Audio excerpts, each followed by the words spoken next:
আল Ittefaq Islamic society কর্তৃক আয়োজিত আজকে দ্বীনি মাহফিলের সম্মানিত সভাপতি উপস্থিত আছেন দ্বীন দরদি আপমর মুসলিম সমাজ। আজকে এই মহতী অনুষ্ঠানে আমরা আল্লাহর কালাম থেকে এবং রাসূল আকরাম সাল্লাল্লাহু আলাইহি ওয়াসাল্লামের হাদিস থেকে কিছু অংশ পেশ করলাম। সর্বপ্রথম আমরা আমাদের নিয়তকে পরিশুদ্ধ করে নেব যে আজকে আমরা যা বলবো, যা শুনবো, আমলের উদ্দেশ্যে বলবো, আমলের উদ্দেশ্যে শুনবো। বলা এবং শোনার উদ্দেশ্য হবে আমল করা, জীবনে বাস্তবায়ন করা, মানার চেষ্টা করা। এই উদ্দেশ্য নিয়ে মূলত আমরা শুনবো। এইসব মাহফিলের উদ্দেশ্য হওয়া চাই যারা কথা বলবেন, যারা শুনবেন, উভয়ের উদ্দেশ্য এমনটা হওয়া চাই যে বলবো আল্লাহর জন্য, শুনবো আল্লাহর জন্য। সংক্ষেপ হচ্ছে কিছু কথা বুঝে শুনে জীবনে বাস্তবায়ন করা। ওয়ামা তাওফীকি ইল্লা বিল্লাহ আলাইহি তাওয়াক্কালতু ওয়া ইলাইহি উনীব। আমরা লম্বা ভূমিকায় না গিয়ে কোরআনে কারীম এবং হাদিসে রাসূল থেকে কিছু কথা আমরা শুরু করি। কোরআনে কারীমের কিছু আয়াত পেশ করা হলো, হাদিসে রাসূল থেকে কিছু হাদিস পাঠ করা হলো। কোরআনে কারীমের এই আয়াতে রব্বুল আলামিন বলেন, মানুষ তোমাদেরকে আমি পাঠিয়েছি যাতে করে তোমরা সেখানে গিয়ে আমার কথা শোনো, আমি যা করতে বলেছি তা করো। রাসূল আকরাম সাল্লাল্লাহু আলাইহি ওয়াসাল্লাম আমার প্রেরিত নবী এবং রাসূল, তিনি যা আদেশ করেন তা তোমরা মেনে সেই মতে কাজ করে আমার কাছে ফিরে আসবে। এই হচ্ছে আমার পাঠানোর উদ্দেশ্য তোমাদেরকে। তবে আমরা মানুষ, আমরা পৃথিবীতে এসে কিছু পাপ করে থাকি, গুনাহ আমরা করে থাকি, যার জন্য আমাদের পরিণতি তেমন একটা ভালো হয় না। এখান থেকে কিছু কথা বলার উদ্দেশ্য, পৃথিবীতে আমরা যা করি বেসিক্যালি সামষ্টিকভাবে পাপ আমরা করে থাকি, অপরাধ আমরা করে থাকি। এই অপরাধ সামগ্রিকভাবে দু প্রকার। কয় প্রকার? দু প্রকার। শুরুতেই বলি, আমি আপনাদেরকে কিছুক্ষণ কাঁদাবো, কিছুক্ষণ হাসাবো, এমনটা করতে পারবো না, দুঃখিত। কিছু কথা বলবো, আপনারা শুনবেন, আল্লাহর জন্য শুনবেন, কাজ হবে ইনশাআল্লাহ। এই জন্য বলি মনোযোগ সহকারে শুনবো। আমরা যা করি, অপরাধ যা করি, তা মূলত দু প্রকারের অপরাধ করি। এক প্রকারের অপরাধ জাহিরি, দেখা যায়, আর এক প্রকারের অপরাধ দেখা যায় না। একটিকে বলে ভিজিবল সিন, দৃশ্যমান গুনাহ, আর এক প্রকারকে বলে ইনভিজিবল সিন, অদৃশ্য গুনাহ, যা মানুষ দেখে না। মানুষ যে সমস্ত গুনাহ মানুষ দেখে, সেই সমস্ত গুনাহ আমরা লুকিয়ে লুকিয়ে করি, ইনডোর, দরজার ভেতরে, ইন সিক্রেট, গোপনে। আর যা মানুষ দেখে না, সেগুলো করতে মানুষকে লজ্জা করতে হয় না, দেখা যায় না। প্রথম প্রকারের গুনাহ হচ্ছে জিনা, ব্যভিচার, দর্শন, ঘুষ, সুদ, অপরাধ, আরো যত অপরাধ আছে, এগুলো হচ্ছে ভিজিবল সিন, দেখা যায়। প্রকান্তরে ইনভিজিবল সিন, দেখা যায় না, এমন একটি গুনাহ আছে। একটি না, অনেকগুলো আছে। সেগুলো অন্তরের ভেতরে থাকে, ইনহার, অন্তরের ভেতরে। সেগুলো নিয়ে আজকে আমরা কিছু কথা বলবো। কেন বলবো? খুব বোঝার চেষ্টা করবেন, আমি চেষ্টা করবো আমার মতো করে আপনাদেরকে বোঝাতে। প্রকাশ্য গুনাহ যা আছে সেসব করতে আমরা বই পাই, যার জন্য করি না, করলেও ক্ষমা চেয়ে নিই। কেন? ভিজিবল, দেখা যায়, বুঝতে পেরেছেন? আর যা দেখা যায় না, লজ্জার কোনো ব্যাপার নেই। সুতরাং কাউকে দেখাতে হবে, কেউ দেখবে এমনটা না, কারণ গুনাহগুলোর সাথে সম্পর্ক হচ্ছে কল, হার্ট, অন্তর, হৃদয়। এজন্য আল্লাহ কোরআনে বলেন, হ্যাঁ আমার বান্দারা, মানুষ সকল, তোমরা তো প্রকাশ্য গুনাহকে বই পাও, লজ্জা করো, তোমরা সেখান থেকে বাঁচার ন্যূনতম চেষ্টা করো। অপ্রকাশ্য গুনাহ যা আছে সেসব করতে তোমরা লজ্জাও করো না, ক্ষমাও চাও না, সেটিকে তোমরা হাই মনে করো না, লো মনে করো, ভয়ঙ্কর মনে করো না, হালকা মনে করো। সুতরাং আমি তোমাদেরকে বললাম, আমার বান্দারা, তোমরা যেমন প্রকাশ্য গুনাহ থেকে নিজেকে বাঁচাও, সেইভাবে অন্তরের গুনাহকে, অদৃশ্য গুনাহগুলো থেকেই তোমরা নিজেদেরকে বাঁচাবা। কোরআনে হাকিমে আল্লাহ বলেন, ওয়াযারু যাহিরাল ইসমি ওয়া বাতিনা ইন্নাল্লাযীনা ইয়াকসিবুনাল ইসমা সায়ুজজাউনা বিমা কানু ইয়াকতারিফুন।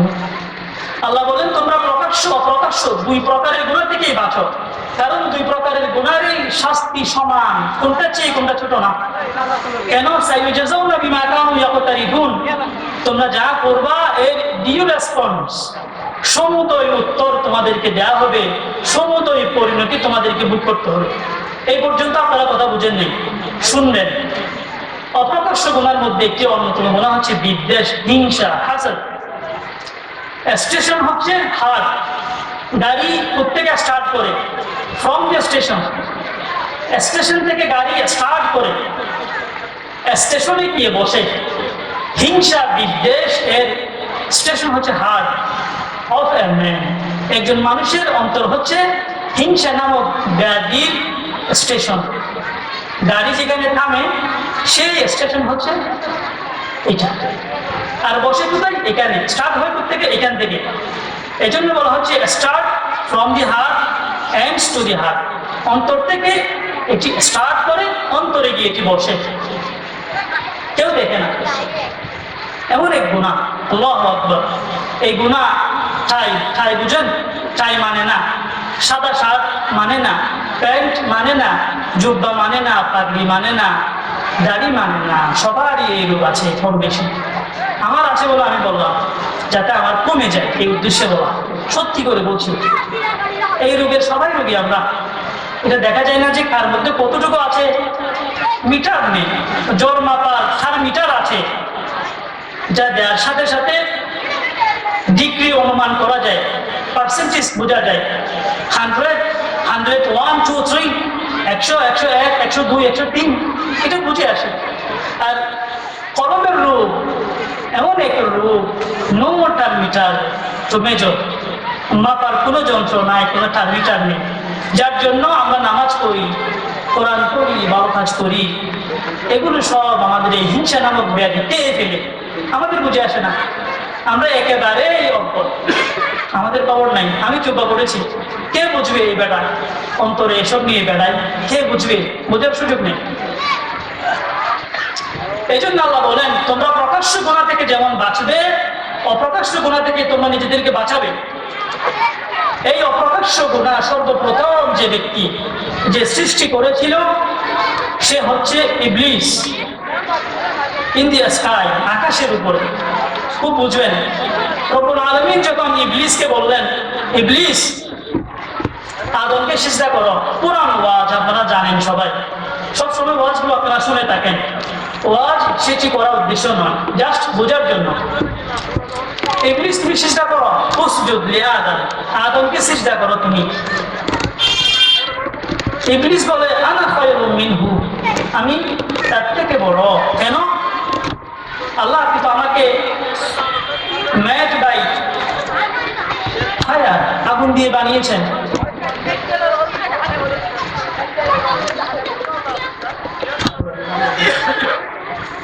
আর আপনি তাকে বানিয়েছেন ম্যাট বাই সুল, আমরা বলি না মেড ইন চাইনা। আপনি আমাকে বানিয়েছেন আগুন থেকে, আর তাকে বানালেন আপনি মাটি থেকে। দিস ইজ দি জেলুসি, এটি হচ্ছে হিংসা। ইবলিসের মধ্যে কাজ করেছে, আপনারা শুনেন।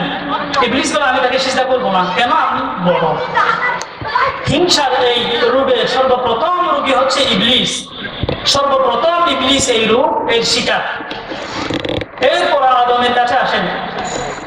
আদম সন্তানের মধ্যে তার দু ছেলে দু মেয়েকে বিবাহের যে পদ্ধতি ছিল, সেখানে একজন অন্যের সাথে এই রূপে আক্রান্ত হয়ে গেল। যে সিস্টেম ছিল গতানুগতিক সিস্টেম, সে ভায়োলেশন করবে, সে মানবে না। সিস্টেম হচ্ছে একে বিয়ে করা, সে বলে না, সে সুন্দর বেশি, তাকে আমাকে বিয়ে করতে হবে, আমার দায়িত্ব দেওয়া যাবে না। এটি হচ্ছে হিংসা। শুরু হলো 2 নম্বর। 3 নম্বর, রাসূল আকরাম সাল্লাল্লাহু আলাইহি ওয়াসাল্লামকে যখন পৃথিবীতে পাঠানো হলো, তিনি আসলেন, তাকে নবুয়ত দেওয়া হলো। তিনি মক্কার অলিতে গলিতে গিয়ে দাওয়াতের কাজ করছিলেন, সবাইকে বলছিলেন।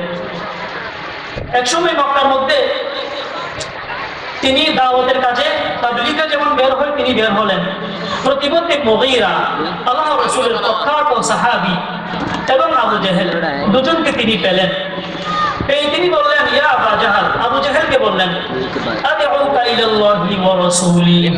আবু জেহেল, আমি আপনাকে আপনার রব এবং তার রাসূলের আহ্বান করি, দাওয়াত দিই। সংক্ষেপেই বললাম। আবু জেহেল বললেন, মুহাম্মদ, আপনি যা বলেছেন তা সত্য, তবে আমার বিশ্বাস হয় না। আপনি যা বললেন তা সত্য, আমার বিশ্বাস হয় না। সেই সময় কোরআনে কারীমে একটি আয়াত নাযিল হলো। আবু জেহেল সেই আয়াতের কথা তাকে স্মরণ করে দিলেন, তাকে, আল্লাহর রাসূলকে। আয়াত হচ্ছে, فَإِنْ أَعْرَضُوا فَمَا أَرْسَلْنَاكَ عَلَيْهِمْ حَفِيظًا إِنْ عَلَيْكَ إِلَّا الْبَلَاغُ। মুহাম্মদ, আপনি তো আমাকে দাওয়াত দিলেন, আমি দাওয়াত পেয়ে গেলাম, তবে আমি মানবো না। কেন মানবেন না? আপনাকে আমার বিশ্বাস হয় না। তবে আপনি দায়িত্ব পালন করেছেন। আপনার রব বললেন, মুহাম্মদ, আপনার কাজ হচ্ছে দাওয়াত দিয়ে যাওয়া। কে শুনে কে শুনে না, এটি আপনার দেখার বিষয় নয়। আপনার কাজ ইল্লাল বালাগ, পৌঁছে দেয়া। আমি আপনাকে কম্পালসারি গার্ডিয়ান, দারোগার মতো বানাই নেই যে আপনাকে ইনফোর্স করতে হবে, শক্তি প্রয়োগ করতে হবে যাতে করে সে দিনে আসে, এমনটা না। ইন আলাইকা ইল্লাল বালাগ, আপনি আপনার শক্তি সামর্থ্য অনুযায়ী পৌঁছিয়ে দেবেন। মুহাম্মদ, আপনি তো পৌঁছিয়ে দিয়েছেন, আপনার দায়িত্ব শেষ, আমি মানবো না আপনাকে। কেন মানবেন না? আপনাকে আমার বিশ্বাস হয় না। কিতাবে এসেছে, ফানসারাফা রাসূলুল্লাহ, আল্লাহর রাসূল কেটে পড়লেন, কষ্ট নিয়ে চলে আসলেন। এরপরে মুগীরার সাথে আবু জেহেলের আরেকদিন দেখা হলো। তখন আবু জেহেল মুগীরাকে বলল, মুগীরা, আমা সামি'তা মা কুলতু লি মুহাম্মদ, মুহাম্মদকে আমি যা বলেছি তুমি কি শুনেছ? মুগীরা বললেন, হ্যাঁ শুনেছি। কি বললাম? বললেন, আপনি তাকে মানবেন না, কেন? আপনার বিশ্বাস হয় না।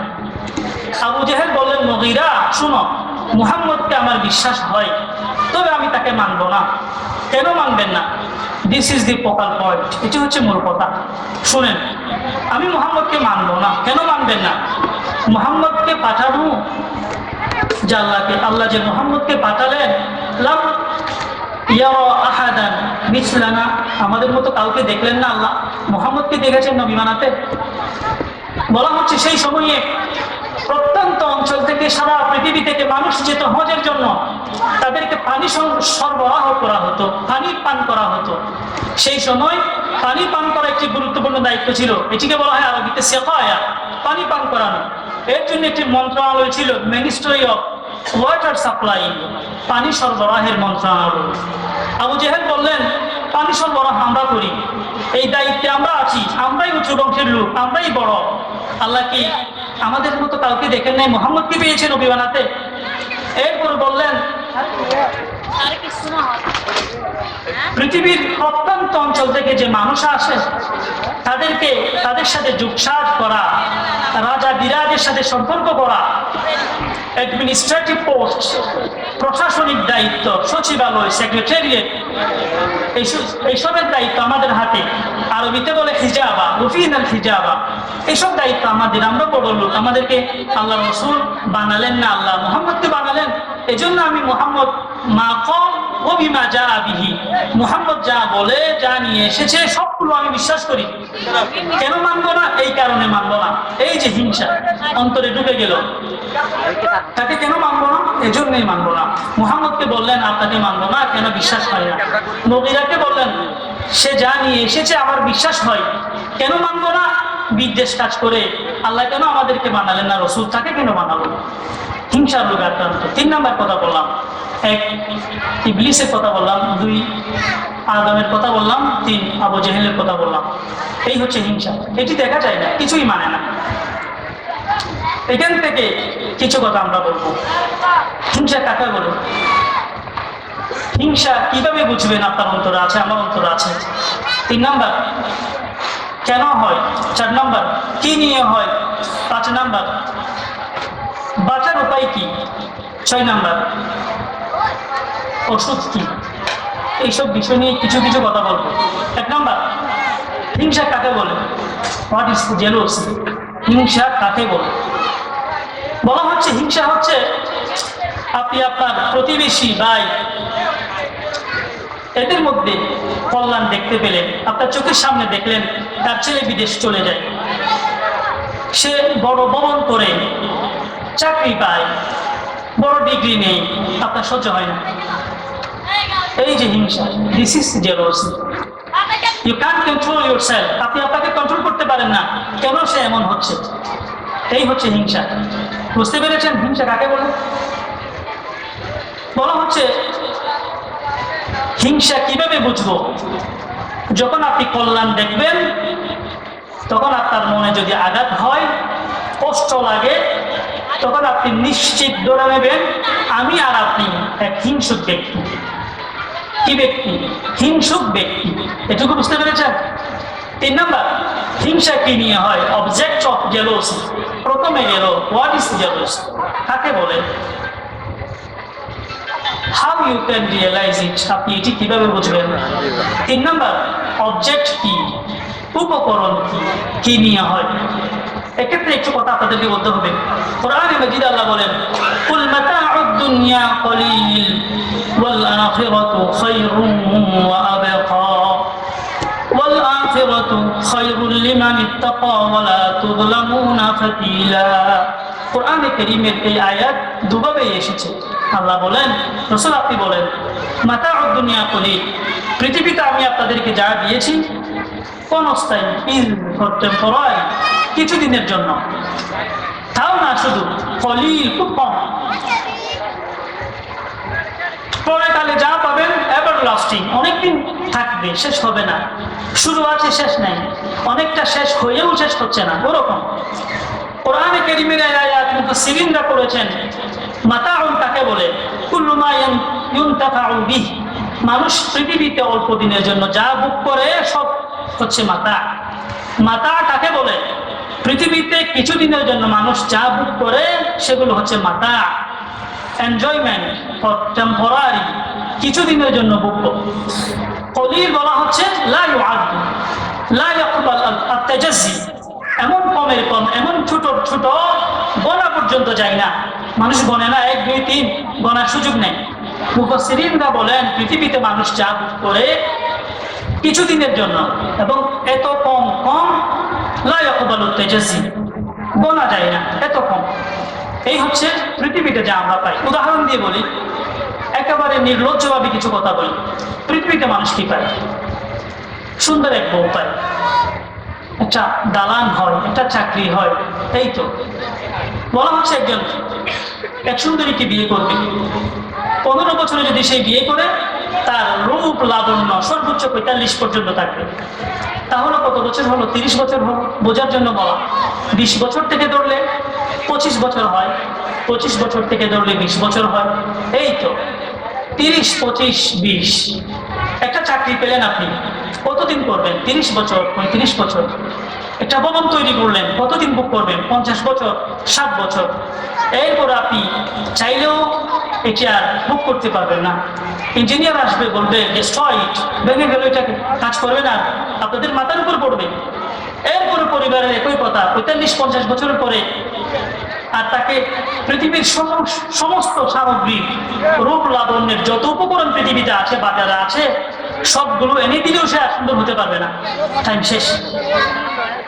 এই হচ্ছে পৃথিবীর ভোগ্য জিনিস। এটুকু বুঝতে পেরেছেন?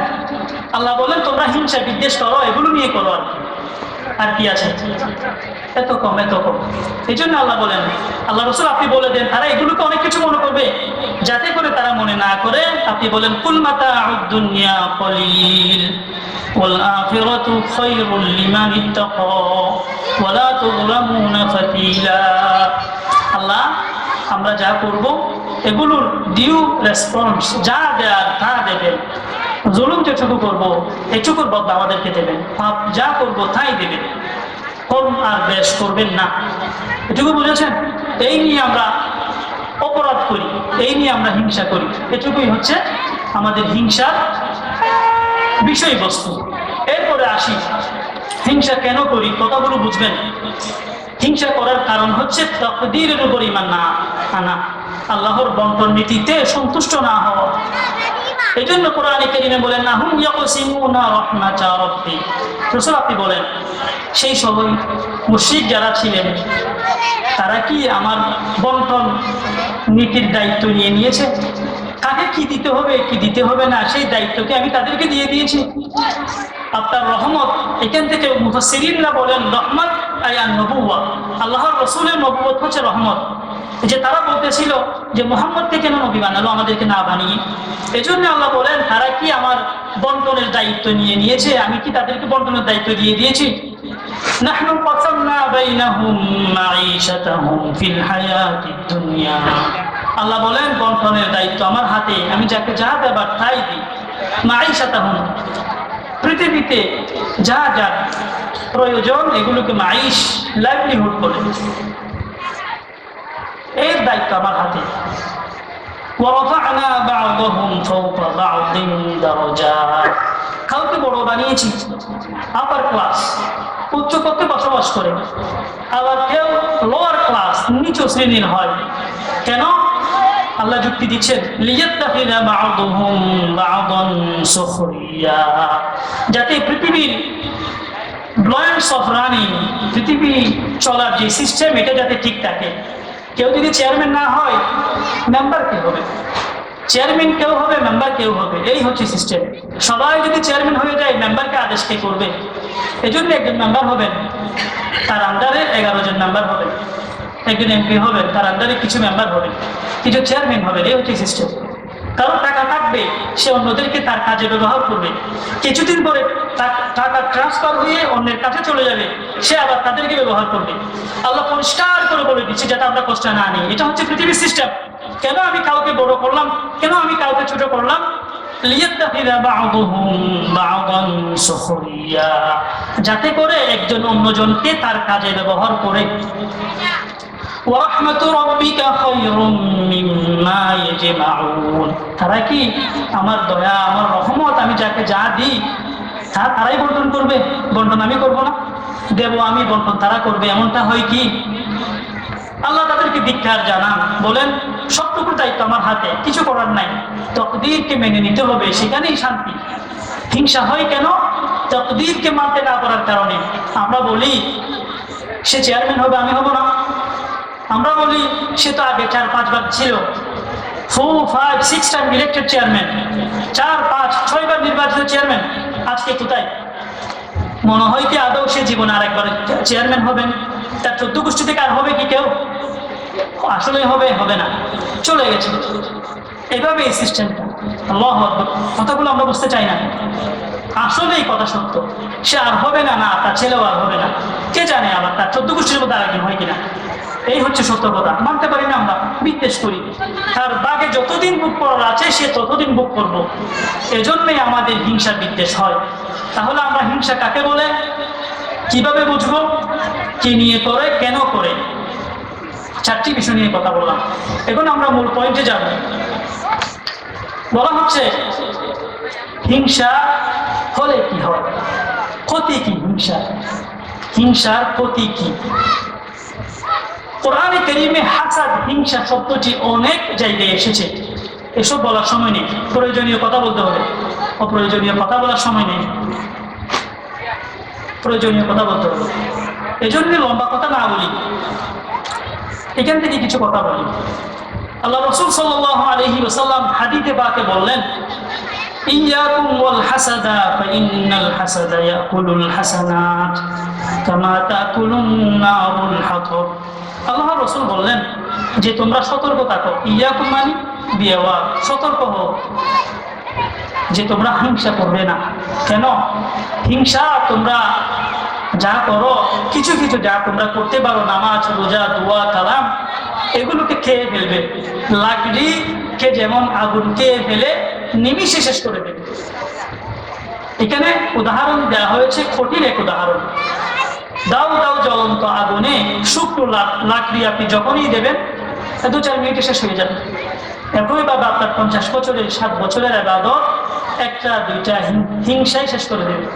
এরপর আরো যত হিংসা আমি আর আপনি করবো আমাদের অ্যাকাউন্টে জমা থাকবে, ওখানে গিয়ে সেগুলো দিয়ে দিতে হবে। আবার ওলা তো লামুনা ফাতিলা, আল্লাহ যে বললেন অন্যায় করা হবে না, যার যা যা দেয়া তা দেওয়া হবে। কঠিন কথা, এটুকু বুঝতে পেরেছি। এক অপকার কি? এক অপকার বললাম। 2 নম্বর ওয়াত্তাকু আশ-শুহা ফাইন্নাহু আহলাকা মান কানা ক্বাবলাকুম। 2 নম্বর তোমরা হিংসা থেকে বাঁচো, নিজেদেরকে বাঁচাও। সেলফ ইউর কন্ট্রোল, সেলফ তোমাকে তুমি বাঁচাও, কন্ট্রোল ইউর সেলফ, তোমাকে তুমি বাঁচাও। কেন বলা হচ্ছে? আগেকার নবী রাসূলের সময়ে যত ঘটনা হয়েছে সব ঘটনাই হিংসাকে কেন্দ্র করে। উদাহরণ দেওয়া যেতে পারে, সময় নেই। আপনারা শুনেছেন ওয়াজে যে বনি ইসরাইল একটা গরুর ঘটনা আছে সূরা বাকারা। আল্লাহ বললেন তোমরা গরুটাকে জবাই করে দাও, তোমাদের সমস্যা সমাধান হয়ে যাবে, উদ্ঘাটন হবে সমস্যা, কে কাকে মেরেছে এটা বের হবে। তারা বললেন না, আমরা এটুকু মানবো না, এ কি আল্লাহর বাণী না মুসার বাণী, আমরা পরীক্ষা করে দেখবো। বেঁকে বসলেন তারা বলেন রং কিরকম হবে গরুর, সাদা কালো ইত্যাদি কথাবার্তা আছে। তারা ধ্বংস হয়ে গেল। মুসা তার উম্মতকে বললেন যে তোমরা থাকো, আমি 40 দিনের জন্য চিল্লাই যাব তুর পাহাড়ে। মুসা আসার আগে তারা অনেক প্রকারের কর্মকাণ্ড করে দিলেন, আল্লাহ তাদেরকে ধ্বংস করে দিলেন। অনেক কথা। এই জন্য হাদিসে পাকে এসেছে, ও আমার উম্মত তোমরা হিংসা থেকে বাঁচো। এটা ছোটখাটো রূপ না, is a great disease, is a serious disease. এটা অনেক কঠিন একটা রূপ। এটা আনসার, ক্যান্সার, এরপরে ulcer, cancer, hepatitis B, C, D, এর চেয়ে শক্তিশালী রোগ। আপনি বুঝবেন না আপনার হয়েছে, আমি বুঝবো না। যখন পোকা অ্যাটাক করবে, সমূলে ধ্বংস করে দেবে, সবকিছু খেয়ে ফেলবে, যাওয়ার পালা হবে, তখন আপনাকে বুঝতে দেবে হ্যাঁ আপনার ক্যান্সার হয়েছে, আলসার হয়েছে, হেপাটাইটিস বি হয়েছে, সি হয়েছে, ডি হয়েছে। এরপরে আপনি হয় 1 মাস বাঁচবেন, না হয় 1 বছর বাঁচবেন, এরপরে চলে যাবেন। আপনার সহায় সম্পত্তি সব কিছু খরচ করেও আপনাকে বাঁচাতে পারবে না, যাকে আল্লাহ চায় 2-1 জন বাঁচে। এসব রোগ যাদের হয়, hepatitis B, C, D, ulcer, cancer, এরা বাঁচে না, খুব কম মানুষ বাঁচে। এই হিংসা এটা হচ্ছে হেপাটাইটিস বি, সি, ডির মতো একটি রোগ। আপনাকে বুঝতে দেবে না, যখন কে সব শেষ হয়ে যাবে তখন আপনার বুঝে বুঝে আসবে, কাজ হবে না সেই সময়। এই জন্য আল্লাহ রাসূল বলেন এটা থেকে তোমরা বেঁচে থাকো। তোমাদের মধ্যে যারা আমল করে না, যারা ইসলাম মানে না, যারা ইসলাম মানে মাঝে মাঝে আমল করে, তাদের আমল এটা শেষ করে দেবে, এই রোগ শেষ করে দেবে। সুতরাং তোমরা বাঁচো। 2 নম্বর। 3 নম্বর কথা, আল্লাহর রাসূল কঠিনভাবে সতর্ক করলেন, লা তাহাসাদু ওয়া লা তানাজাসু ওয়া লা তাবাগাদু ওয়া লা তাদাবারু ওয়া লা ইয়াবি'u বা'দুকুম আলা বাই'i বা'দ ওয়া কুনু ইবাদাল্লাহি ইখওয়ানা। المسلم أخو المسلم لا يظلمه ولا يحقره ولا يخذله التقوى ها هنا التقوى ها هنا التقوى ها هنا। আল্লাহর রাসূল কয়েকবার বললেন, এখানে কথা আছে বুঝতে হবে। আল্লাহর রাসূল বললেন তোমরা এক অপরের সাথে বিদ্বেষ করবে না, আমি যে নিয়ামত দিয়েছি আমার দায়িত্ব, আমার মনে হয়েছে আমি দিয়েছি, এসব বিষয় নিয়ে তোমরা হিংসা করবে না। কেন? হিংসা যদি করো তোমাদের সমস্যা হবে। কেন?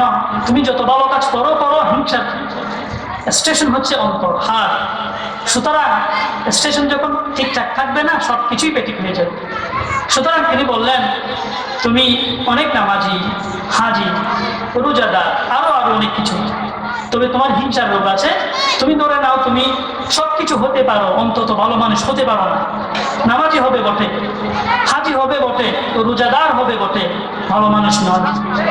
এই জন্য তোমার অন্তর ঠিক হতে হবে। আল্লাহ রাসূল 3 বার বললেন, আত্তাকওয়া হাহুনা, আত্তাকওয়া হাহুনা, আত্তাকওয়া হাহুনা। উপরে খারাপ দেখা যায়, ভালো দেখা যায়, এটা একটা ব্যক্তিগত ব্যাপার। রব জানে, সে জানে, নিজেকে নিজে চিনে আর আল্লাহ চিনে, সে কটুক। এটা বোঝার উপায় নেই। বিদ্বেষ, হিংসা, এটা নিয়ে কথা বলার উদ্দেশ্য হচ্ছে আমরা এই রোগে রোগী সবাই, এই জন্য বলা। এটা বোঝার উপায় নেই। এটুকু বুঝতে পেরেছেন? 3টা কথা বললাম। একটা হচ্ছে আপনার ভালো কাজগুলো পেয়ে ফেলবে, আর একটি কথা হচ্ছে এমন সিরিয়াস রোগ, আগেকার যত নবী রাসূলের উম্মত ছিল সবাইকে এই রোগ শেষ করে দিয়েছে। 3 নাম্বার, এটার সাথে সম্পর্ক অন্তরের সাথে। এটা যদি শুদ্ধ হয়, ধরে নিতে হবে তার অন্তর পরিশুদ্ধ, সে ভালো মানুষ। এটা যদি শুদ্ধ না হয়, সে নামাজি হবে, গাজী হবে, হাজি হবে, তবে সে ভালো মানুষ হবে না। এটুকু বুঝতে পেরেছি? হ্যাঁ।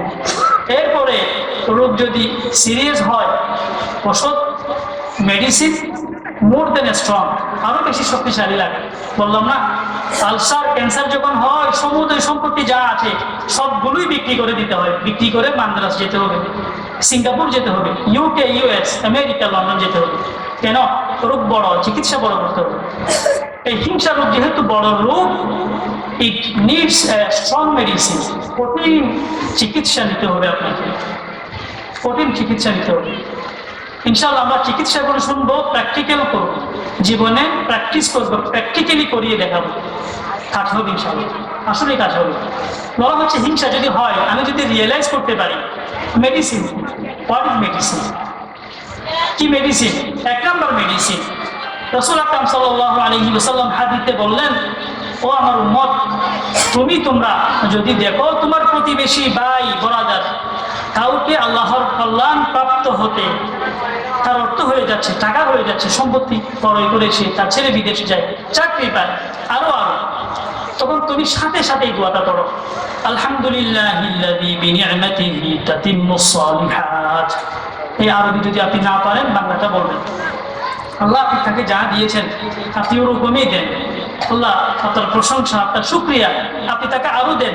আপনি সব কিছুকে এভাবেই দেন, সবকিছুর পরিসমাপ্ত আপনি এভাবেই করেন, ভালো কিছু দিয়ে করেন। এর অর্থ, দোয়ার অর্থ সহজ কথায়, আমরা বেশি বেশি করে দোয়া করব, দোয়া পাঠ করব, শুকরিয়া করব। শুকরিয়া এক কথায়, আল্লাহ তাকে আপনি দিয়েছেন, আরো দেন, আরো দেন, আমাকেও দেন। হিংসা কাকে বলে? সহ্য করতে না পারা। পক্ষান্তরে কিতাবে, কোরআনে, হাদিসে অপশন রেখেছে যে গিবতা, ঈর্ষা। গিবতা মানে কি? ঈর্ষা। ঈর্ষা কাকে বলে? আল্লাহ আপনি তাকে যা দিয়েছেন আরো দেন, আমাকেও দেন, নিয়ে যাইন না। আর হিংসা হচ্ছে রিমুভ ইট ফ্রম হিম, তার থেকে নিয়ে যান। গিভ মি, আমাকে দেন, আমি চাই না তার কাছে থাক, আমি চাই আমার কাছে থাক। এই হচ্ছে হিংসা। আর গিফটটা হচ্ছে give him and also give me, তাকেও দেন, আমাকেও দেন। আপনি তো এমন না তাকে দিলে আমাকে দিতে পারবেন, এমন তো না। আপনি তো সবাইকে দিতে সক্ষম, আপনার কি কম আছে নাকি? দেন, আরো দেন। 1 নম্বর ওষুধ। বুঝতে পেরেছেন? এটা মনে থাকবে, 1 নম্বর ওষুধ। 2 নম্বর, তানকিলুন নাফস, নিজেকে ছোট করা, ধিক্কার দেয়া। এই রোগে, এই ওষুধে যখন আপনার রোগ যাবে না, আপনাকে সেকেন্ড ডোজ ইউজ করতে হবে। That was the first dose. আলহামদুলিল্লাহ বলা, এটা হচ্ছে প্রথম ডোজ, প্রথম ট্যাবলেট। এটাতে যখন কাজ হবে না, আপনি সেকেন্ড ডোজে যাবেন। সেটি হচ্ছে তানকিলুন নাফস, নিজেকে ধিক্কার দেয়া, যে ভালো মানুষের ছেলে, সে কি বদন তোমার বাবার টাকা দিয়ে করে? লজ্জা হয় না? কষ্ট হয় যে তোমার? সে কি পড়াশোনা তোমার বাবার টাকা দিয়ে করেছে? সে কি চাকরি তোমার টাকাই পায়? পড়াশোনা কি তোমার টাকাই করে? লজ্জা লাগে না? এত হিংসুক কেন তুমি? নির্লজ্জ। এভাবে নিজেকে ধিক্কার দেয়। পারবেন? কাজ হবে ইনশাআল্লাহ। আমিও করবো, চেষ্টা করবো। আমি তো আরো বড় হিংসুক, চেষ্টা করবো। 2 নম্বর কি? তানকিলুন নাফস, নিজেকে ধিক্কার দেয়া, লজ্জিত করা। 2 নম্বর ওষুধ, সেকেন্ড ডোজ। এতেও যদি আপনার রোগ না যায়, হিংসার রোগ না যায়, আপনি you have to use third dose, তৃতীয় ডোজ আপনাকে ব্যবহার করতে হবে। সেটি একেবারেই কঠিন ডোজ, আমি আপনি করে দেখবো, ইনশাআল্লাহ কাজ দেবে। সেটি হচ্ছে আর দোয়া লাহু, তার জন্য সবসময় দোয়া করা। এটি কিন্তু মনে চাইবে না, এত সহজ না। যেভাবে বলে ফেললাম সহজ না। আমার প্রতিপক্ষ আমাকে মারতে আসে, আমার প্রতিপক্ষ, আমি মেম্বারিতে দাঁড়ালে সেও দাঁড়ায়, আমি চেয়ারম্যানতে দাঁড়ালে সেও দাঁড়ায়, আমি 2 লক্ষ টাকা খরচ করে বিয়ে শাদী করলে সে 5 লক্ষ টাকা করে, আমাকে দেখিয়ে দেখিয়ে করে। এর জন্য আমি দোয়া করবো? আদৌ সম্ভব? Is it possible to do that? ওরকম করা কি সম্ভব আদৌ? না না, এটা সম্ভব না। এরপরেও করতে হবে। কি বলতে হবে? আল্লাহ, আমি তার জন্য আপনার কাছে দোয়া চাই, তাকে বাড়িয়ে দেন, তাকে দেন, তাকে দেন, তাকে রহমত করেন, তাকে হায়াতে বরকত দেন। বলতে পারবেন? কাজ হবে ইনশাআল্লাহ। দেখবেন আপনার চলে গেছে। এরপরেও রোগ যাবে না এমনটা হবে না, তবে আমরা কাজ করব না, আমরা ডোজ খাবো না। অসুখ হলে আমরা ওষুধ নেই, ডোজ নেই। রোগের ডিজিজ অফ হার্টের জন্য আমরা কোনো ওষুধ ইউজ করি না। অন্তরের রোগের জন্য আমরা ডাক্তার দেখি না। শারীরিক ফিজিক্যাল ডিজিজের জন্য আমরা ডাক্তারের পেছনে পেছনে দৌড়াদৌড়ি করি। এই হচ্ছে হিংসা। শেষ। এরপরে হিংসা থেকে উৎপত্তি সৃষ্ট কিছু রোগ নিয়ে কথা বলব। হিংসা থেকে সৃষ্ট একটি রোগ হচ্ছে গদব। কি গদব? এর আগে কি সুন্দর কথা হাদিসে পাকে এসেছে, এটি একটু বলি। সেটি হচ্ছে আল্লাহর রাসূল সাল্লাল্লাহু আলাইহি ওয়াসাল্লাম একদিন বসা, সাহাবীদেরকে নিয়ে বসা। আল্লাহর রাসূল বলে উঠলেন, আউয়ালু মান ইয়াদখুলু হাযাল বাবা রাজুলুম মিন আহলিল জান্নাহ। এখন তোমাদের কাছে এমন এক ব্যক্তি আসবে, সে জান্নাতি। সে কি? জান্নাতি। আল্লাহর রাসূলের সাহাবীরা আশ্চর্য হয়ে গেলেন, কি রে ব্যাপার? সার্টিফাইড বাই প্রফেট, আল্লাহর রাসূল কর্তৃক সার্টিফাইড সিলমারা এক ব্যক্তি জান্নাতি, সে কে হবে? আবু বকর, ওমর, উসমান হবে না? এরপরে একজন আসলেন, বসলেন, তার নাম হচ্ছে আব্দুল্লাহ বিন সালাম। আব্দুল্লাহ বিন সালাম তিনি এসে বসলেন। আল্লাহর রাসূল নসিহত পেশ করছিলেন, কথা বলছিলেন। কিছুক্ষণ পরে সে উঠে যাবে। আল্লাহর রাসূল বললেন, কামা আনতুমুল আনা রাজুলুম মিন আহলিল জান্নাহ। তোমাদের মধ্য থেকে এমন এক ব্যক্তি উঠে যাবে, সে জান্নাতি। সে কি? জান্নাতি। সে জান্নাতে যাবেই যাবে। সাহাবীরা বললেন, এখন একজনের কথা বললেন, কে জানি আবার কাকে জানি সার্টিফিকেট দিয়ে দেয়, আমরা সার্টিফিকেট পাবো না। সার্টিফিকেট কে পাবে? এটা নিয়ে তাদের মধ্যে একটা কৌতূহলের সৃষ্টি হলো। তখন দেখলেন সেই একই ব্যক্তি, কে? আব্দুল্লাহ বিন সালাম, একই সাহাবী। সে আসলেন, আল্লাহর রাসূল তাকে জান্নাতের সুসংবাদ দিলেন। তিনি উঠে গেলেন, আল্লাহর রাসূল জান্নাতের সার্টিফিকেট তাকে দিলেন। একই ব্যক্তি। আল্লাহর রাসূলের সাহাবীরা আশ্চর্য হয়ে গেলেন। তারা বললেন যে আমরা আজকে তাকে চার্জ করব, তল্লাশি করব, তার পিছু নেব, সে এমন কি করে যে তাকে জান্নাতের সার্টিফিকেট দেওয়া হচ্ছে। এরপরে তাকে আল্লাহর রাসূলের সাহাবীরা অবজার্ভ করলেন, তার পেছনে পেছনে গেলেন, তার বাড়িতে গেলেন, তার সাথে থাকলেন। 1 দিন, 2 দিন, 3 দিন, এমন কিছু সে কাজ করে না যা দেখতে আমার মতো না, ব্যতিক্রম। সে আমার মতো এশারের পরে শুয়ে যায়, ফজরের আগে উঠে নামাজ পড়ে, এই তো দেখলাম। অতিরিক্ত কিছু করতে দেখলাম না। আল্লাহর রাসূলের সাহাবী শেষ পর্যন্ত কারণ উদ্ঘাটন করতে না পেরে তাকে জিজ্ঞেস করলেন, ভাই, আল্লাহর রাসূল আপনাকে সুসংবাদ দিয়েছেন, you are the man of heaven, আপনি জান্নাতি মানুষ। কি কারণ? What is the reason? কারণ কি? আপনি কি করেন? স্পেশাল কি করেন আপনি? তিনি অনেক পিড়াপিড়ি পরে তিনি বললেন, ভাই, আমি স্পেশাল কিছু করি না, তবে আমি একটি কাজ করি। কি করি? খুব শুনবেন। ওয়াইলু আন্নী আবিতু কুল্লা লাইলাতিন ওয়া লাইসা ফি কলবি গিল্লুন ওয়ালা গশশুন ওয়ালা হাসাদুন ওয়ালা হিকদুন লিআহাদিন মিনাল মুসলিমিন। ক্বালা কাযাক। বললেন, আমি প্রতিদিন রাতে যখন শুই তখন আমি আমার কোনো মুসলিম ভাইয়ের জন্য অন্তরে বিদ্বেষ রাখি না, হিংসা রাখি না, প্রতিশোধ রাখি না, কিছুই রাখি না। যাকে যেভাবে পারি মাফ করে দিয়েই ঘুমাই, এটুকুই আমি করি। This is the special in opposite than you. Of you, আপনাদের বিপরীতে আমি এটুকুই করি। এই হচ্ছে স্পেশাল কাজ। I use to do it, আমি প্রতিদিন এটি করি। ইউজ টু ডু মানে প্রতিদিন করি, আমি এটি প্রতিদিন করি। কি করি? যে ঘুমার আগে সবাইকে ক্ষমা করে দিয়ে ঘুমাই, তাদের জন্য কোনো নির্দেশ রাখি না। তখন আল্লাহর রাসূলের ওই সাহাবী বললেন, ফাদা, এটি কি ছোট কাজ? এই জন্যই তো আল্লাহ রাসূল আপনাকে সার্টিফিকেট দিলেন। এটি কি ছোট কাজ? আল্লাহর রাসূল এই জন্যই তো আপনাকে সার্টিফিকেট দিলেন।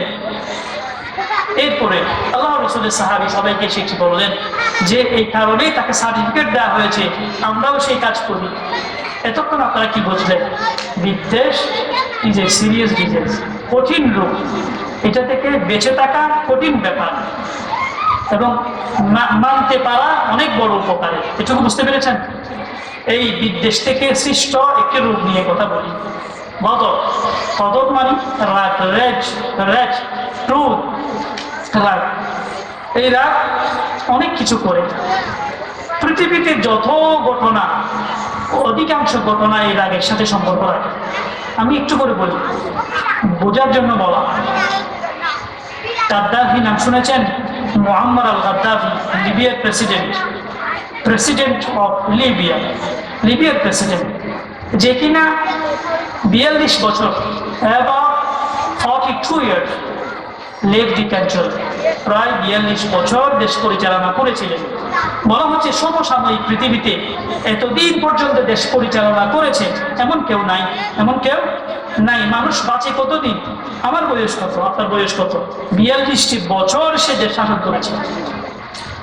যখন তাকে ইউনাইটেড ফোর্স, অনেকগুলো দেশ মিলে জোট গঠন করলো তাকে মারবে, তার দেশে আক্রমণ করবে, যখন হামলা শুরু হলো, বিদ্রোহীরাও অস্ত্র হাতে তুলে নিল, তারাও অ্যাটাক করলো, হামলা করলো, লিবিয়ান বাহিনীও হামলা করলো। এরপরে আমি শুনেছি, আমি নিজেই শুনেছি বক্তব্য, তিনি বেতারে গিয়ে, রাষ্ট্রীয় টেলিভিশনে গিয়ে বললেন যে তোমরা যারা আমার বিরুদ্ধে, তাদেরকে আমি তেলা পোকার মতো পোড়াবো, মারবো, তোমরা বাঁচতে পারবে না, তোমরা আমাকে হটাতে পারবে না। এরপরে দিন যাচ্ছে, আস্তে আস্তে একটা জায়গা দখল করা হচ্ছে। শেষ পর্যন্ত সে পালিয়ে সিরাত প্রদেশে চলে গেল। সিরাত প্রদেশ হচ্ছে তার বার্থ প্লেস, জন্মস্থান, যেখানে সে জন্মগ্রহণ করেছে। মানুষ পৃথিবীতে ওরকমই, যখন সে বাঁচতে না পারে তার দেশে চলে আসে, শেষ পর্যন্ত তার দেশেই চলে আসে। সে জানে যে আমার দেশের মানুষ আমাকে যেটুকু করবে আর কেউ করবে না। সে সিরাত প্রদেশে চলে গেল, সিরাত প্রভিন্সে চলে গেল, চলে গিয়ে একটা ফোর্স, একটা বাহিনী, লয়াল ফোর্স বলে, বিশ্বস্ত বাহিনী, এরা তাকে ঘিরে রেখেছে, পাহারা দেয়। শেষ পর্যন্ত তাকে হামলা করা হচ্ছে। পরিষ্কার খবর এসেছে, মত পার্থক্য আছে। বলা হচ্ছে যারা তাকে পাহারা দিত তারাই তাকে সর্বপ্রথম গুলি করেছে। কেন? বলা হচ্ছে কতদিন তাকে আমরা পাহারা দেব, বিরক্ত হয়ে গেছে। তার লয়াল ফোর্স ওপেনলি ফায়ার, গুলি করলো তাকে। সে একটা নলে 5 লাইনে ঢুকে পড়লো, সেখানে তাকে গুলি করা হলো। পত্রিকায় এসেছে, বাংলাদেশের পত্রিকায়, ডোন্ট শুট মি, আমাকে গুলি করো না, bring me to the trial, বিচারে নিয়ে যাও আমাকে, সেখানে যা হবে হবে, আমাকে গুলি করো না তোমরা। কে শুনে কার কথা? তাকে মেরে ফেলবে। যদি সে রাগের কারণে এমনটা না বলতো যে আমি অনেক বছর খেয়েছি দেশ, 42 বছর আমি চালিয়েছি, নাও তোমরা নিয়ে নাও, আমি প্রয়োজনে দেশের বাইরে চলে যাব, আজকে এত বড় ঘটনা হতো না। কিন্তু যত ঘটনা দেখতেন, গুসা বা রাগ এটার সাথে সম্পর্ক রাখে। পরিবার, 30 বছর 35 বছরের ছেলের মা, মেয়ের মা, নিমিষে তারা গিয়ে দেবে, নির্লজ্জ। হ্যাঁ দেব দেন, হ্যাঁ দেব দেন, দিয়ে দেন। আর ওই মেয়ে মহিলা, সেও আর সহ্য করতে পারে না, বলে যে 30 বছর সংসার করলাম, এখন আমাকে তালাক দিবে, বলে দিলে দেখ কি হবে। ছেলেদেরকে শোনায়, তারাও বলে যে দিলে দেখ না কি হবে। কেন? সহ্য হয় না, 30 বছর সংসার করেছে, এখন বলে সে আমাকে তালাক দিবে, এটা সহ্য হয়? রাগের মাথায় তালাক দিয়ে দেবে। এরপরে ছেলে পিটায়, মেয়ে পিটায়, শুরু হয় লাঞ্ছনা, শুরু হয় লজ্জা, শুরু হয় কষ্ট। বুঝতে চাই না, আমরা বুঝি না, আসলে বুঝি না, বিবেক খাঁচাই না, বিবেককে জিজ্ঞেস করি না, মন যা চাই তাই করে বসি। এই হচ্ছে রূপ। কি? রাগের রূপ। এটা আমাদের আছে সবার, আমার আছে, আপনার আছে, সবার আছে। আল্লাহ রাসূল সাল্লাল্লাহু আলাইহি ওয়াসাল্লামের কাছে এক সাহাবী আসলেন। এসে সাহাবী আল্লাহ রাসূলকে বললেন, ইয়া রাসূলুল্লাহ, আমাকে আপনি উপকার করেন, আমাকে আপনি উপকার করেন। পৃথিবীতে আমরা দেখি যে যাকে যত বড় উপকার করে সে তাকে ততদিন মনে রাখে। উপকার একটি বিশাল বিষয়। কেউ যদি একটি চাকরি দিয়ে দেয় কাউকে, সারা জীবন মনে রাখে। আমার বাবাকে একজন চাকরি দিয়েছিলেন, আমি তার নাম জানি না। আমার অনেক সময় তার জন্য দোয়া আসে, সত্যি করে বলছি। কেন? একটা সরকারি চাকরি মানে লাইফ গ্যারান্টি, সারা জীবন সে কোনো মতে দুটো খেয়ে চলে যাবে, কষ্ট হবে না, তার টাকা আছে, শেষ হয়ে যাবে, এই চাকরি শেষ হবে না। আল্লাহর রাসূলকে এক সাহাবী বললেন, কুল্লি কাওলান ইয়ানফাউনি, কুল্লি কাওলান ইয়ানফাউনি। আল্লাহর রাসূল আমাকে একটা এমন কথা বলেন যা আমার উপকারে আসে। আল্লাহর রাসূল বললেন, তাই? হ্যাঁ তাই। তাহলে আপনি বলেন। কি বলবো? হ্যাঁ বলেন। আল্লাহর রাসূল বললেন, লা তাগদাব, লা তাগদাব, লা তাগদাব। হ্যাঁ বলে দিলাম। One dose is very simple dose. একটি ডোজ দিলাম, খুব সহজ। সেটা হচ্ছে রাগ করবে না কোনো সময়। কি করবে না? রাগ করবে না। এটা মেনে নাও, তুমি সারা জীবন শান্তি পাবে। রাগ করবে না কোনো সময়। কয়েকবার বললেন। এই সাহাবী চলে গেলেন এই ডোজ নিয়ে। সে সারা জীবন এই ডোজ ব্যবহার করেছে, শান্তি পেয়েছে। এটুকু বুঝতে পেরেছেন? এক নম্বর হাদিস। দুই নম্বর, আল্লাহর রাসূল সাল্লাল্লাহু আলাইহি ওয়াসাল্লাম জানে তার উম্মতের মধ্যে এই রোগ বেশি আছে। এজন্য সাহাবীদেরকে ডেকে কিয়ামত পর্যন্তের জন্য একটি ডিক্রি জারি করে দিলেন। অর্ডিন্যান্স ডিক্রি আদেশ দিয়ে দিলেন। আল্লাহর রাসূল বললেন, কি বললেন? লা তাগদাব ওয়ালাকাল জান্নাহ, লা তাগদাব ওয়ালাকাল জান্নাহ। রাগ করবে না, তুমি জান্নাতে যাবে। রাগ করবে না, জান্নাতে যাবে। এত সহজ কথা। এই ছোট একটা আমল, রাগ করবে না, তুমি জান্নাতে যাবা। হাদিস কিন্তু দুটা, একটা না। তুমি রাগ করবে না, তুমি জান্নাতে যাবে। এরপরে 3 নম্বর হাদিস, আল্লাহর রাসূল বললেন, তোমরা তো বলি বাহাদুর মনে করো দিদার বলিকে, ফজল বলিকে, শাহবান বলিকে। বলি তো তারা না, এটা সহজ ব্যাপার। ওরকম বলি অনেক আছে।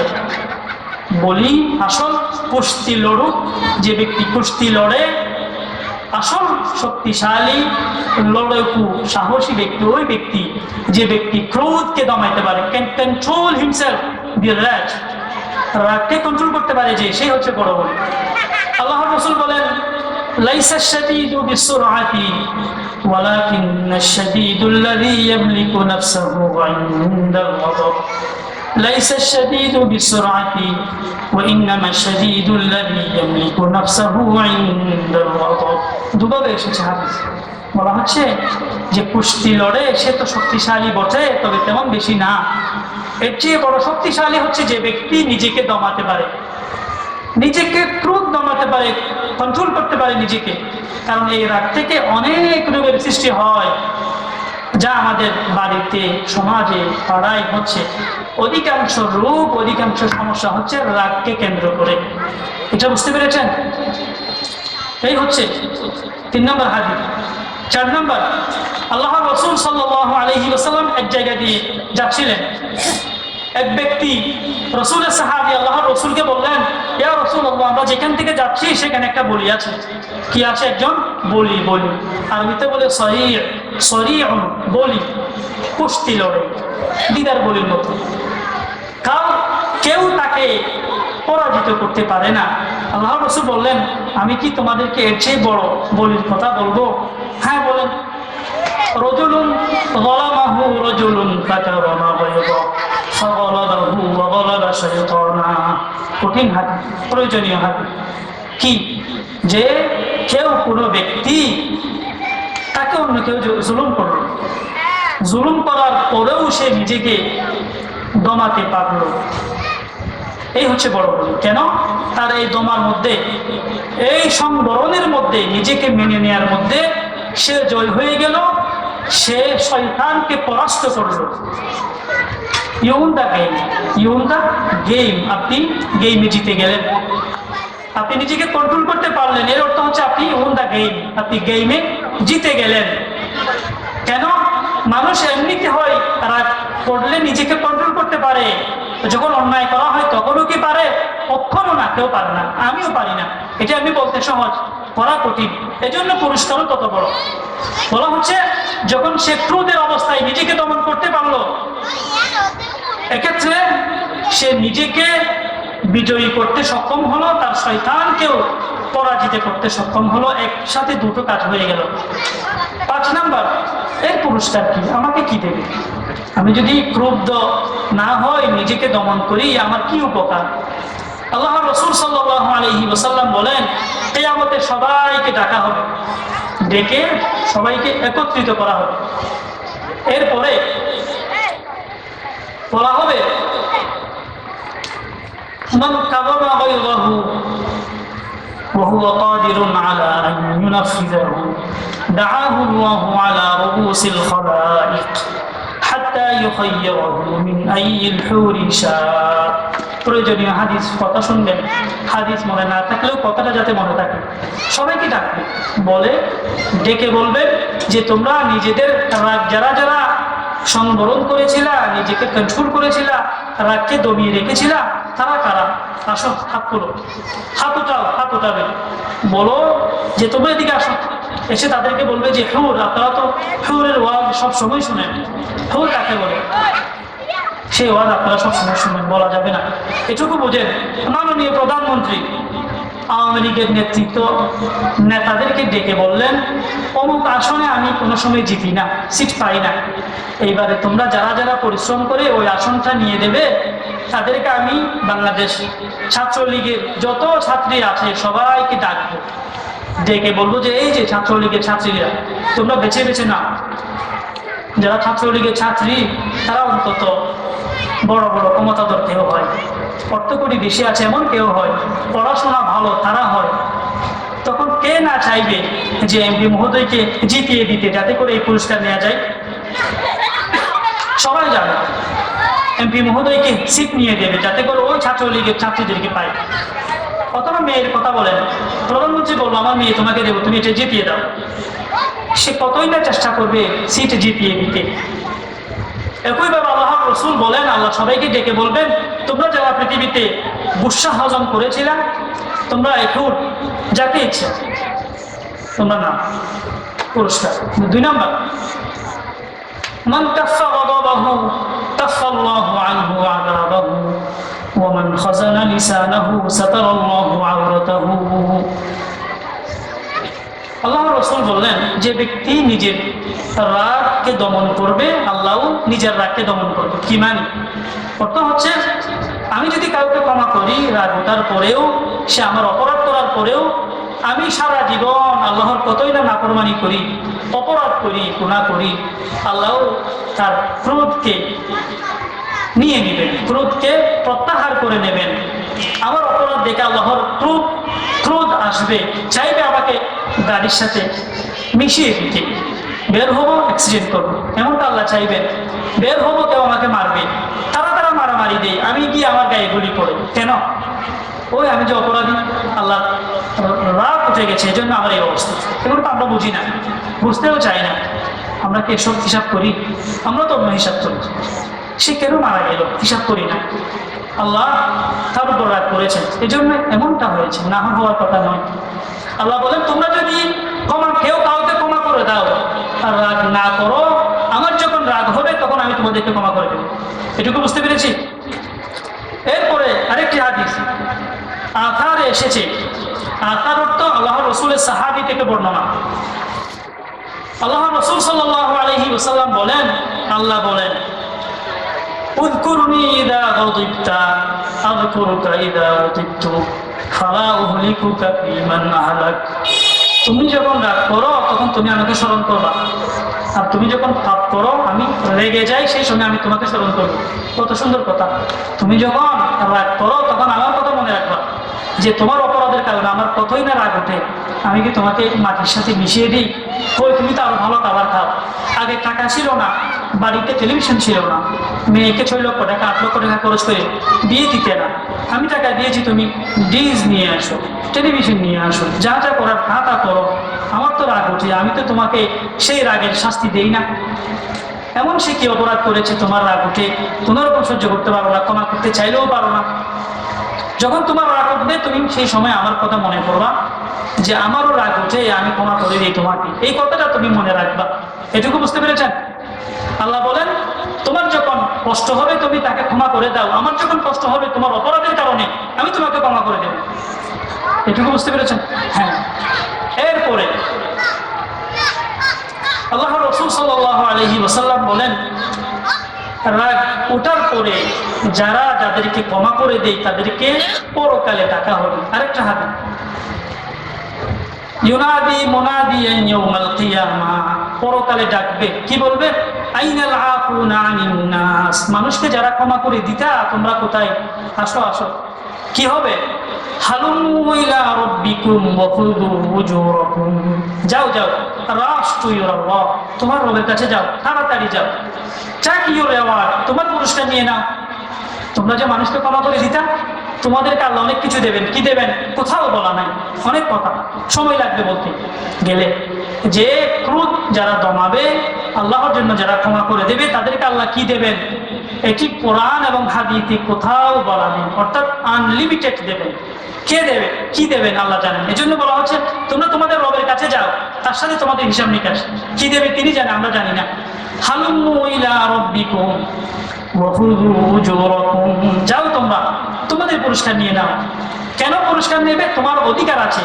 ওয়া হাক্কুন আলা কুল্লি ইমরিইন মুসলিমিন ইযা আফা আন ইয়াদখুলাল জান্নাহ, যে মানুষকে ক্ষমা করে দেবে তার তো অধিকার রাখে, তার তো অধিকার থাকে, সে তো অধিকার রাখে আল্লাহর কাছে বড় বড় পুরস্কার পাওয়া। এটুকু বুঝতে পেরেছি? এরপরে এই রাগ যদি আমাদের আসে, উঠে, চিকিৎসা কিভাবে করব এটা নিয়ে একটু কথা বলবো, 10-15 মিনিট শুনেন, শেষ হয়ে যাবে। আলী বিন আল হুসাইন, হযরত হুসাইনের ছেলে আলী, হযরত আলী ছেলে হুসাইন, হুসাইনের ছেলে আলী বিন আল হুসাইন, কারবালার ময়দানে যারা বেঁচে ছিলেন তাদের মধ্যে তিনি একজন, তিনি মনে হয় সম্ভবত বেঁচে ছিলেন, আমার পরিষ্কার নাই। তার এক বাঁধি ছিল, বাঁধি, সে সময় বাঁধির কথা ছিল, সে অনেক কথা। তার এক বাঁধি, আরবিতে বলা হয় জারিয়া, তাকে ওজুর জন্য পানি দিচ্ছিলেন, পানি ইবরিক বলে কেতলিকে, কেতলি দিয়ে পানি দিচ্ছিলেন। পানি দেওয়ার সময় কেতলি হাত থেকে ছুটে গিয়ে কপালে লেগেছে। কোথায়? কপালে। হযরত আলী ব্যথা পেলেন, কষ্ট পেলেন, পেয়ে ওই বাঁধির দিকে একটু করে তাকালেন। খুব শুনবেন, গুরুত্বপূর্ণ কথা। ওই বাঁধি কিতাবে লিখেছে খুব চালাক ছিলেন, শি ওয়াজ ভেরি ক্লেভার, খুব চালাক ছিলেন। সাথে সাথে এই কোরআনের আয়াত পাঠ করলেন। কে? বাঁধি। কথা বুঝতে পেরেছেন? হযরত আলীকে যখন পানি দিচ্ছিলেন এক বাঁধি, ওই পানির কেতলি হাত থেকে পড়ে গেল, পড়ে গিয়ে কপালে ব্যথা পেলেন। কে? হযরত আলী। আলী কষ্ট পেয়ে একটু করে তাকালেন, তাকে কিছু একটা বলবেন যে তুমি এমন কেন, সজাগ নই কেন, হুঁশ থাকে না কেন, এমনটাই কিছু একটা বলবেন। এরই মধ্যে জারিয়া বাঁধি আল্লাহর কোরআনের আয়াত পাঠ করলেন, ওয়াল কাযিমিনাল গায়ব, যারা রাগকে দমন করে তাদেরকে আল্লাহ বেশি পছন্দ করেন। আয়াত এটা পড়লেন। হযরত আলী আশ্চর্য হয়ে গেলেন, এই রে আল্লাহ, এ তো চালাক বাঁধি। এই আয়াত পাঠ করলেন। আয়াতে বলা হচ্ছে যারা রাগকে দমন করে আল্লাহ তাদেরকে পছন্দ করেন। হঠাৎ করে এইটি বলার কারণে হযরত আলী বললেন, আমার রাগ দমে গেল, তুমি যে চালাকের চালাক, যে কথা তুমি বললা আমার রাগ শেষ হয়ে গেছে। পরবর্তী আরেকটি অংশ সে পাঠ করলেন। তিনি বললেন, আপনার রাগ শেষ হয়ে গেছে, কষ্ট তো শেষ হয়নি। এটুকুতে যথেষ্ট নয়। আল্লাহ বলেন যারা মানুষকে ক্ষমা করে দেয়, রাগ সংবরণ করবে, এরপরে ক্ষমা করবে, তাদেরকে আল্লাহ বড় পছন্দ করেন। হযরত আলী বললেন, হ্যাঁ হ্যাঁ তোমাকে ক্ষমা করে দিলাম, আফু তো আন, তোমাকে ক্ষমা করে দিলাম। এরপরে তিনি আরেকটি অংশ পাঠ করলেন, ওয়াল্লাহু ইউহিব্বুল মুহসিনিন। রাগ দমন করলে হবে না, ক্ষমা করে দিলে হবে না, ভালো কাজ করতে হবে, আরো কিছু করতে হবে, অনুগ্রহ করতে হবে। হযরত আলী আশ্চর্য হয়ে গেলেন, বললেন যাও, তোমাকে অনুগ্রহ করলাম, তোমাকে আমি আজাদ করে দিলাম, তুমি আজকে থেকে আমার বাঁধি নয়, তোমাকে উন্মুক্ত করে দিলাম। আই হ্যাভ রিলিজড ইউ, ছুটি, আজকে আমি তোমাকে রিলিজ দিয়ে দিলাম। হাসপাতাল থেকে রিলিজ দেয় না 10 দিন 15 দিন পরে, রিলিজ দিয়ে দিলাম তোমাকে। আশ্চর্য কথা। কেন? এই হচ্ছে তাদের আমল। আর আমাদের আমল, আমার আমল কি অবস্থা? সহ্য তো করতে পারি না, আমিও পারি না। এরপরে একটু চেষ্টা করা, চেষ্টার জন্য বলা। এখন আমরা একটু ওষুধ নিয়ে কথা বলবো। শেষ ওষুধ কি, রাগের ওষুধ কি? এক নম্বর ওষুধ রাগের আউযু বিল্লাহ পড়া। কি পড়া? আউযু বিল্লাহ পড়া। হাদিসে এসেছে এক ব্যক্তি রাগ করছিলেন, কথা কাটাকাটি আল্লাহর রাসূল শুনতে পেলেন। আল্লাহর রাসূল তাকে গিয়ে বললেন না, চালাক হিকমত জানতেন। এজন্য তাবলীগওয়ালারা বলে তাবলীগের কাজে হিকমত চাই, হিকমত চাই, হিকমত বড় প্রয়োজন। চালাক হতে হবে। বেহুশ টাইপের দায়ী হলে কাজ হবে না। যখন তারা ঝগড়া করে তখন আল্লাহর রাসূল দূর থেকে দেখলেন, দেখে পাশ দিয়ে হেঁটে যাচ্ছিলেন, বলছিলেন ইন্নী লা আ'লামু কালিমাতান লাউ ক্বালাহা লাযাহাবা আনহু মা ইয়াজি। আমি একটি শব্দ জানি, যার রাগ উঠে সে যদি বলে তার রাগ চলে যাবে। তাকে ডাইরেক্ট বললেন না, নিজে নিজে বলতেছেন আল্লাহর রাসূল যে আমি এমন একটি দোয়া জানি, যার রাগ উঠে সে যদি বলে তার রাগ চলে যাবে। কি জানেন আপনি? আউযু বিল্লাহি মিনাশ শাইতানির রাজীম। যদি রাগ উঠে তাহলে কি বলবে? আউযু বিল্লাহ পড়বে। মনে থাকবে?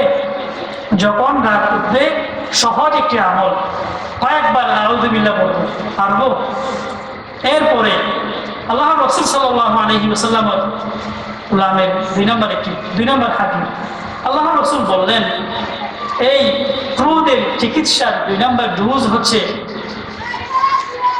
মান গাদিবা মিনকুম ওয়া হুয়া কায়িম ফালইজলিস।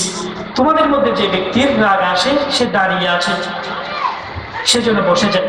অর্থাৎ তারা অনেকটা মারামারি দেবে, উপক্রম হয়েছে, মারামারির উপক্রম হয়েছে, সেই সময় সে বসে যাবে। বসার পরেও যদি তার রাগ কমে না যায়, ফাইদা যাহাবা আনহুল গাদাব ওয়া ইল্লা ফালইয়াত্তাজি', যদি রাগ চলে না যায় সে শুয়ে যাবে, ঘুমিয়ে যাবে। এটা কিন্তু কঠিন, ঘুমিয়ে যাওয়া যাবে না।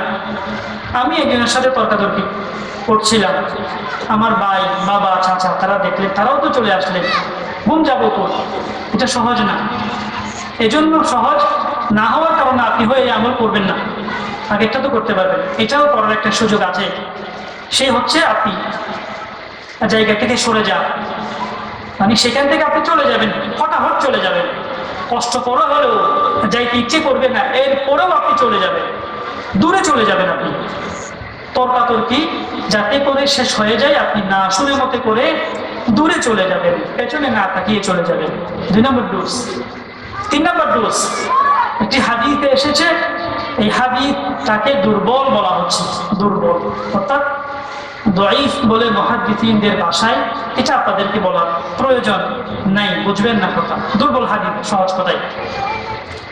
সেই হাদিস হচ্ছে ইন্নাল গাদাবা মিনাশ শাইতান ওয়া ইন্নাশ শাইতানা মিনান নার ওয়া ইন্নান নারা তুতফিউ বিল মা।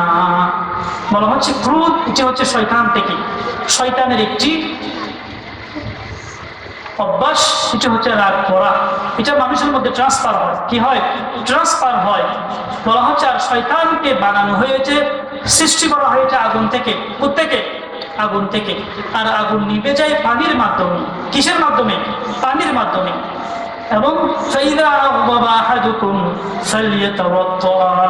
তোমাদের মধ্যে যখন কেউ রাগ করবেন সেজন্য তাড়াতাড়ি করে অজু করে নেয়। কি করে নেয়? অজু করে নেই। কয়টি কথা বললাম? 1, আউযু বিল্লাহ বলবেন। 2, দাড়ি দণ্ডায়মান অবস্থায় থাকলে বসে যাবেন, বসা অবস্থায় থাকলে শুয়ে যাবেন। এসব সম্ভব না হলে আপনি জায়গা ত্যাগ করে চলে যাবেন। 3 নম্বর, অজু করবেন। 4 নম্বর, ক্ষমার যে সমস্ত কথাগুলো আছে, ক্ষমা এরকম যা বললাম, ক্ষমা করা যে একটি মহৎ গুণ, এই গুণগুলো নিয়ে আপনি ফিকির করবেন, চিন্তা করবেন। আমার অপরাধের শেষ নাই, আমাকে তো আল্লাহ ক্ষমা করেন। সে এমন কি অপরাধ করলো যে আমি তাকে ক্ষমা করতে পারবো না? আমি এমন কবে হলাম? ক্ষমা করলে কি হয়? এইসব বিষয়গুলো নিয়ে আপনি চিন্তা করবেন, ইনশাআল্লাহ কাজ হবে। টাইম শেষ। এরপরে এই তো আপনি হিংসা করবেন না, আপনি রাগ করবেন না বটে, এখন আপনার উপর অন্য কেউ রাগ করবে না? করবে? করে ওরকম? পৃথিবীর সবাই বলে যে আমার শত্রু আছে, আমার দুশ্মন আছে, এমন কাউকে পাওয়া যায় না যে বলে না আমার শত্রু নাই, দুশ্মন নাই, সবারই দুশ্মন আছে। এই জন্য আল্লাহর রসুলের পবিত্র হাদিসে কিছু কথা আছে হিংসা থেকে বাঁচার কথা। সেই কথাগুলো 5 মিনিট 7 মিনিট বলবো, এরপর শেষ। এক নম্বর হচ্ছে আল্লাহর রসুল সাল্লাল্লাহু আলাইহি ওয়াসাল্লামের হাদিস, সকাল সন্ধ্যা 3 বার করে কুল হুয়াল্লাহু আহাদ, কুল আউযু বিরাব্বিল ফালাক, কুল আউযু বিরাব্বিন নাস, 3 কুল। আমরা বলি কি 3 কুল, ছোট কুল, বড় কুল, এরপর কুল হুয়াল্লাহু আহাদ।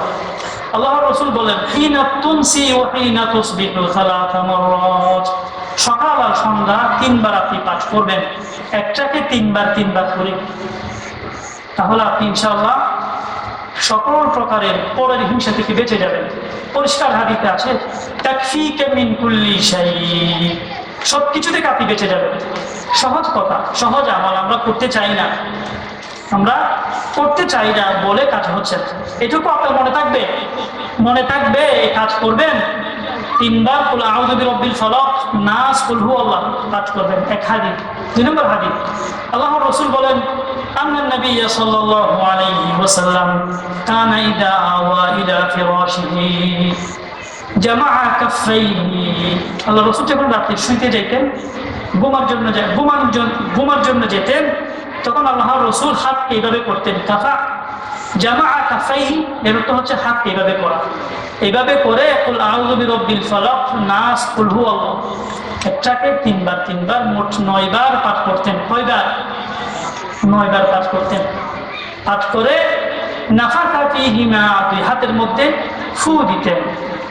এরপরে সুম্মা ইয়ামসাহু বিহিমা, এরপরে 2 হাত এভাবে করে মিনার রাস, মাথা থেকে, ফিল জাসাদ, শরীরে হাত যেটুকু যায়, আগে পরে, পেছনে, সামনে, ডানে বামে পুরো শরীরকে মেসেজ করতেন, মালিশ করতেন। এটুকু মনে থাকবে। 2 নম্বর, আল্লাহর রাসূলের হাদিস, আয়েশা রাদিয়াল্লাহু তাআলা আনহা উম্মুল মুমিনিন থেকে বর্ণনা, আল্লাহর রাসূল যখন অসুস্থ, মারা যাবেন, ইন্তেকাল করবেন, সেই সময় আল্লাহর রাসূল আর পারছিলেন না, হাতে ফু দিয়ে মালিশ করতে পারছিলেন না।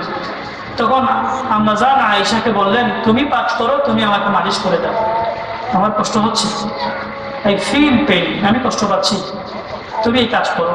তিনি করে মালিশ করে দিয়েছিলেন। আল্লাহর রাসূলের হাদিস, তিনি বললেন যে ব্যক্তি এই আমলটা করবে ইনশাআল্লাহ সে হিংসুক থেকে বাঁচতে পারবে, তার সমস্যা হবে না। আমরা আসলে এগুলো শিখতে চাই না, এগুলো আমরা একেবারেই প্রয়োজন বোধ করি না। আমরা আমাদের গতিতে আমরা চলি। ইনশাআল্লাহ কথা শেষ, আর বাড়াবো না। এখানে আমি যা বলতে চেয়েছি, 1 নাম্বার, আমি হিংসা করব না। 2 নাম্বার, আমি রাগ করব না। 3 নাম্বার, আমার উপরে যাতে কেউ রাগ না করে, হিংসা না করে, সেই জন্য আমি নিজেকে এই আমলগুলো করে নিজেকে সেফ রাখবো, বাঁচিয়ে রাখবো, বিরত রাখবো। শেষ, কথা শেষ। ইনশাআল্লাহ আমরা মানবো।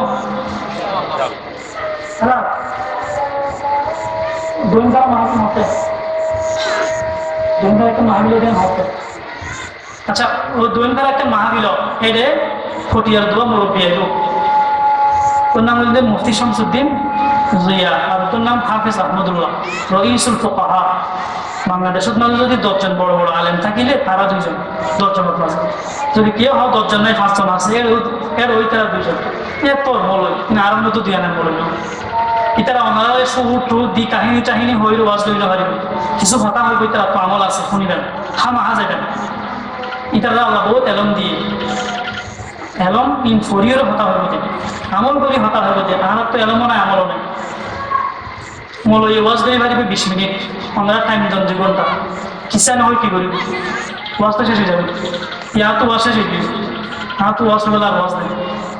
তো আমরা মৌলই সময় দেন 2 ঘন্টা, মৌলই ওয়াজ জানে 20 মিনিটের ওয়াজ। তো মৌলই আজে বা হতুন কেরাত, হতুন কাহিনী হোক, হতুন ইতারে বকে, হতুন ইতারে জানে, এঙ্গুলি 2 ঘন্টা পার করাই। মৌলিক তো এলম নাই, মানুষ উন্নত আলায়, মানুষ উন্নত আলায় এলম দিয়ে, মনে দেবেন বেশি বড় আলায়। ইতারা তো ওয়াজ নগরে তো ইতারা রওনা হচ্ছিল বললে মুফতি শামসুদ্দিন জিয়া আর রজুল তিরমিজি ভাই আর বলতে হাফেজ আহমদুল্লাহ আর বুখারী ভাই যাইবেন হতাই শুনিয়েবেন ইতারা ওয়াজ গেলে মানুষ আস্তে আস্তে উঠে যাবে এক মজা না হবে ইন জ্যাংতেন মনে রাজ আমি মনে করছি হইবে 40-45 বছর বুখারী ভাই হাফেজ আহমদুল্লাহ আইবি তারা দুজনে হামা যাবে যাই ওয়াজ শুনিয়েবেন রুচি নষ্ট হয়ে গিয়েছে মাদ্রাসার মাঝে ফোনিকে যদি পড়ালেখা দুর্বল হইলে এটা রুজু তারা হদ হদ তুই একে কেরাত পড়েছে ওরা কেরাত পড়ে কারি ইয়া কেরাত পড়ে দিত ওয়াজ করে সঙ্গীত গা দিত ওয়াজ করে কবিতা লেখে দিত ওয়াজ করে বড় মার্কেট তো বাজার এটা তেল নলায় এই কষ্ট তো হই দিন না হয়তো হইলেও হইল নলে জানো নেই নলে বুঝিবেন নেই নাই না বুঝিবেন ওনারা বুঝিবি তোরা ওরা বুঝি এই দোয়া আলে মাইব ওনারা হামাহা যাবে ওয়াজ শুনিয়ে যাবে হাজব ইনশাআল্লাহ سبحانك اللهم وبحمدك اشهد ان لا اله الا انت استغفرك واتوب اليك